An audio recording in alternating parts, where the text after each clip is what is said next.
रहमतुल्लाह अलैह दरवेश थे दिल्ली के, बहुत सारे लोग मुरीद थे। एक बड़ा खिदमत गुजार मुरीद था, मजदूरी करता था, गरीब था, तो 6 बेटियां थी उसकी। हजरत साहब के पास रोज आके कहता, हुजूर बच्चियों के लिए दुआ करें, अल्लाह कोई असबाब पैदा कर दे। एक बच्ची की शादी का खर्चा 1000 दिनार है और मैं गरीब हूँ। हजरत साहब दुआ कर देते।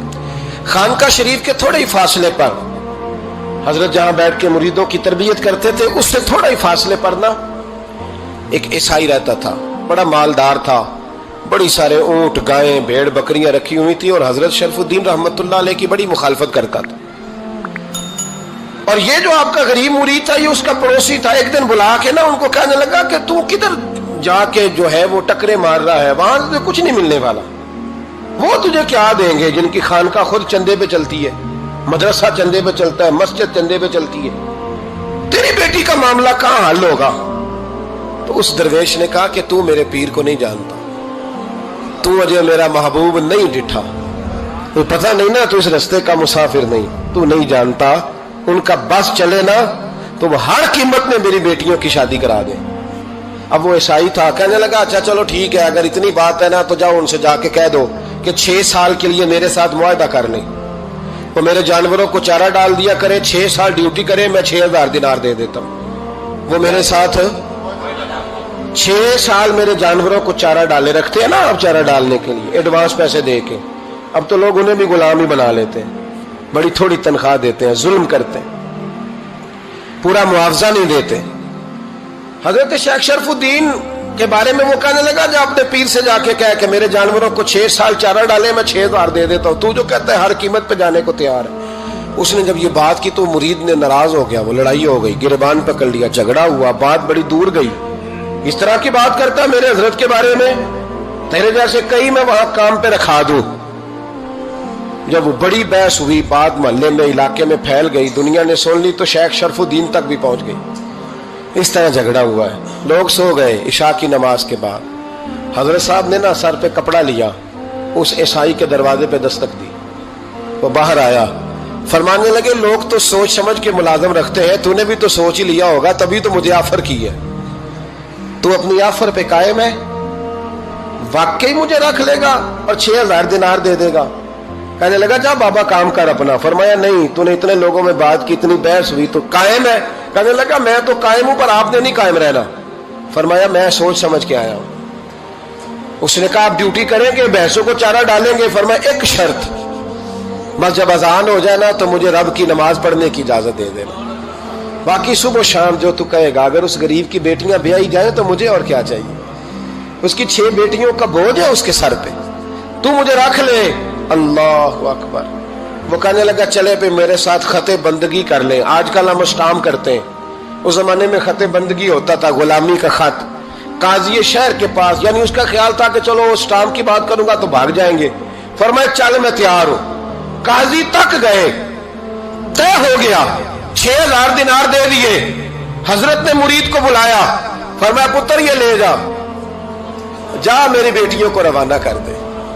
कहने लगा हुजूर ये क्या कर रहे हो आप, कुछ सोचें। फरमाया यार जब तुझे बेटा बना लिया तो फिर मेरी पोतियां तो लगती हैं ना, मेरा हक तो बनता है ना, जा जाके ड्यूटी कर, उनको ब्याह दे।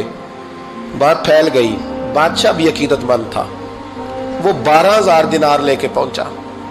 क्या बताऊं इन रब के बंदों का दिल कैसा होता है, क्या दर्द होता है, क्या रंग। 12000 दिनार लेके बादशाह आया और आके हजरत को पेश किए, का हुजूर आप दें इस ईसाई को, डबल दें और जाए काम करें।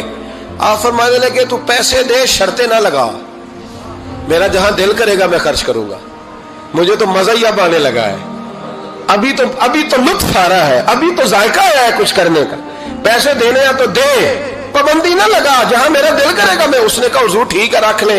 हजरत ने फजर मस्जिद में पढ़ी, जेब में 12000 दिनार थे, ऐलान फरमाया भी किसी और की बेटी भी बैठी है तो पैसे मेरे पास है। वो 12000 दिनार भी बांट दिया और 12000 दिनार बांट के ना तो फिर चले गए खेत में चारा काटने। उस ईसाई को किसी ने बतलाया कि उनके पास तो 12000 आया है, पर तुझसे जान नहीं छुड़ाई उन्होंने, कि वादा ये हुआ था कि 6 देंगे तो जाएंगे, जब तक देंगे नहीं तेरे घर में काम करेंगे।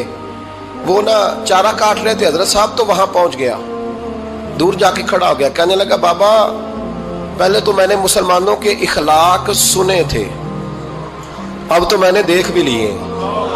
پر یہ بتا جب 12,000 آیا تھا جان کیوں نہیں چھڑائی؟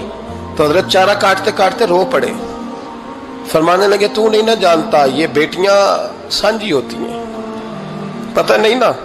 میرے رسول پاک نے تو حاتم تائی کی بیٹی کے سر پہ کپڑا رکھ کے کہا تھا بیٹیاں برابر ہوتی ہیں، تو یہ نہیں پتا جب اس کی 6 بیٹیوں کی شادی ہوئی ہے میرے اندر روحانیت کتنی بڑی ہے۔ فرمایا پھر 12,000 آیا ہے تو 2-4 بچیاں پھر گئی ہیں، تجھے نہیں پتا میں اندر سے راضی کتنا ہوں، میں تیری نوکری کرتا رہوں گا، پتہ نہیں اللہ کتنی بیٹیوں کو بیاہ دے گا۔ اتنا رویا وہ عیسائی کے پیروں میں بیٹھ گیا، کہنے لگا بابا میں نے تیری مخالفت کی ہے پر تیرے قریب آ کے پتہ چلا ہے کہ تم بہت اونچے اخلاق کا مالک ہے، اور اگر تیرا یہ مقام ہے تو تجھے اخلاق سکھانے والے محمد عربی کی شان کتنی ہوگی۔ ظالم کی بولیے جاتے نہیں لوگ جھوٹے گواہ بن کے، وکیل صاحب کو نہیں پتا ہوتا کہ یہ بندہ مجرم ہے جو میرے پاس آیا، کیا مجرموں کے وکیل نہیں ہوتے؟ بولے تو اس کو پتہ نہیں ہوتا وکیل صاحب کو کہ یہ صاحب مجرم ہے، میرے پاس مقدمہ لے کے آئے، اور اگر بے ادبی نہ ہو جائے تو میرا خیال ہے قاضی عدالت کو بھی پتہ ہوتا ہے کہ مجرم کون ہے اور مظلوم۔ میرے نبی پاک صلی اللہ علیہ وسلم نے اس قدر زیادہ سختی فرمائی اس مسئلے میں، فرمایا جس کو پتا تھا کہ فلاں آدمی ظالم ہے، ظلم کر رہا، پھر وہ ظالم کا گواہ بنا یا اس نے ظالم کی مدد کی، کتنی کی؟ شارحین لکھتے ہیں چاہے اس نے ایک جملہ بول کے کی، چاہے ایک، سارے بولیے، چاہے ایک غریب کو اس نے ظلم کیا تو کہتے ہیں علاج یہ سی، چاہے ایک جملہ بول کے کی، شارحین اس حدیث کی شرح میں لکھتے ہیں ایک جملہ بول کے چاہے مدد کی، جس بندے نے کسی ظالم کی مدد کی کسی مقدمے میں یا کسی صورت میں اور اسے پتا تھا یہ ظالم ہے، میرے نبی پاک صلی اللہ تعالی علیہ وسلم فرماتے ہیں اگر اس نے مدد کی، ابھی ظالم کی بات نہیں ہو رہی، ظالم کے مددگار کی بات ہو رہی، اگر کسی نے ظالم کی مدد کی تو حضور فرماتے ہیں خدا بھی اس سے بری و ذمہ ہے، رسول بھی اس سے بری و ذمہ ہے۔ سنبھال کے رکھے اپنی نمازیں، قربانیاں، حج، زکوٰۃ سنبھال کے رکھے۔ اگر ظالموں کا مددگار ہے، الیکشن آ لینے دے، آپ کو نظر آ جائے گا کون کون ظالموں کا مددگار ہے، نظر آ جائے گا۔ اپنی جیب سے لوگ پیسے دے کے ظالموں کی مدد کریں گے، ان کے فلیکس چھپوائیں گے، بورڈ لگوائیں گے، جیبوں سے پیسے دے کے۔ ہم نے خود آگ لگائی ہے چمن میں اپنے، بے سبب گردشی ایام کو الزام نہ دو، ہم نے خود نور کا ظلمت سے کیا ہے سودا، کر کے توہین سحر شام کو الزام نہ دو۔ ظالموں کے مددگار میدان میں آ گئے، یہ چھوٹا لفظ نہیں، میرے حبیب پاک صلی اللہ علیہ وسلم نے فرمایا جو ظالم کا مددگار ہے سن لے جو سجن کے ساتھ کچہری جاتا ہے، وہ یاد رکھے جو دوست کا گواہ بنتا ہے، وہ یاد رکھے جو کہتا ہے میں مانگی گیا تھا، مجھے بلایا گیا تھا قبضہ چھڑانے کے لیے کسی غریب بیوہ کی جائیداد پہ، وہ سن لے تو مدد کر کے نہیں آیا، تو خدا کے ذمے سے نکل گیا ہے۔ رسول پاک نے فرمایا تیرا میرا تعلق ختم ہو گیا، تو ظالم کا مددگار ہو گیا، پھر تو کہتا میں بے چین ہوں، میں بے قرار ہوں، میں آزمائش کا شکار ہوں، پلٹ کے دیکھ تو صحیح تیرا گناہ کتنا بڑا ہے۔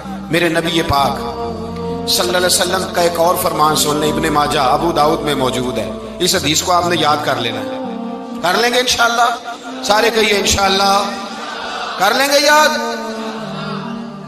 حضور صلی اللہ علیہ وسلم نے فرمایا اگر تو ظالم کی مدد کرے گا نا، یہ لفظ دل کی تختی پہ لکھ لینا، یہ مکافات عمل ہے، مکافات عمل دنیا، ادھر کرو گے تو ادھر بھرو گے۔